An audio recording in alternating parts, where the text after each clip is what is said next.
अब देखिए हमारा यहाँ पे पद है, ऊधव तुम हो अति बड़भागी, ए परस रहत चन्हे तगाते, नाहिन मन अनुरागी। उद्धव उद्धव जी जो राजनीति के विशेष ज्ञाता हैं, तो उनको गोपियों के द्वारा कहा गया है, व्यंग्य में कहा है, तुम हो अति बड़भागी, तुम अत्यंत भाग्यशाली हो, बहुत बड़े हो और भाग्यशाली हो। अपरस रहत सन्हे तगाते, तुम भगवान के पास रहे हो, भगवान श्री कृष्ण के सानिध्य में रहे हो, फिर भी दूर रहे हो, उनके पास रहकर भी दूर हो। नाहिन मन अनुरागी, आपका मन बिल्कुल भी अनुरागी नहीं हुआ है। पुराने पात रहत जल भीतर, तारस देना दागी, जिस प्रकार से जल के अंदर पत्तियां रहती हैं, ठीक है, तो जल के अंदर जो पत्तियां हैं वो कैसी हो जाती हैं, गल जाती हैं। तारस देना दागी, और अंदर ही पानी के अंदर या जल के अंदर रहने पर पत्तियां कैसी हो जाती हैं, मृत हो जाती हैं।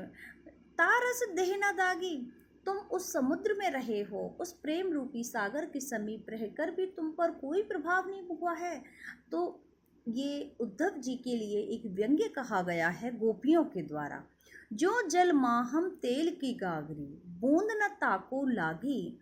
जो जिस प्रकार से जो तेल, जैसे किसी घड़े पर तेल लगा हुआ है, तो उस पर सर्वत्र हमने तेल लगा दिया है, फिर हम उसको जल के समीप ले जाते हैं, या जल के जो तेल बग्ड घड़ा है उसको जल के समीप लेके जाते हैं। बूंद ना ताकू लागी, एक बूंद भी नहीं टिकती है उस पर, तेल लगे हुए घड़े पर एक बूंद भी नहीं टिकती है। उसी प्रकार से तुम हो जो प्रेम रूपी सागर में रहकर भी आपके पास एक बूंद भी नहीं है, आपका मन बिल्कुल भी अनुरागी नहीं हुआ है भगवान श्री कृष्ण के पास रहकर।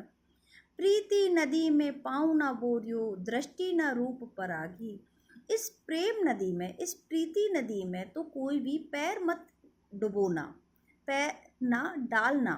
दृष्टि न रूप परागी, यदि आप उस प्रीति नदी में चले गए, प्रेम रूपी नदी में आप चले गए, तो आपको उस प्रेम भगवान श्री कृष्ण के अलावा कोई और नहीं दिखाई देगा, आपकी दृष्टि किसी और पर जाएगी ही नहीं।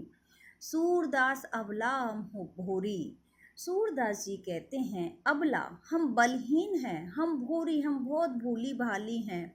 गुर चाटी जो पागी, हम तो इस प्रकार से हैं जिस प्रकार से चींटियाँ गुड़ के पीछे चिपक जाती हैं, गुड़ से लिपट जाती हैं और मृत होने पर ही उस गुड़ को छोड़ती हैं, उसी प्रकार से हम भोली भाली बलहीन अबला गोपियाँ भगवान श्री कृष्ण के प्रेम में इतनी लिप्त हो गई हैं कि अब तो मृत्यु होने पर ही छूटेगी। अब ये प्रेम हमसे अलग नहीं हो सकता है, हम भगवान श्री कृष्ण से अलग नहीं हो सकते हैं।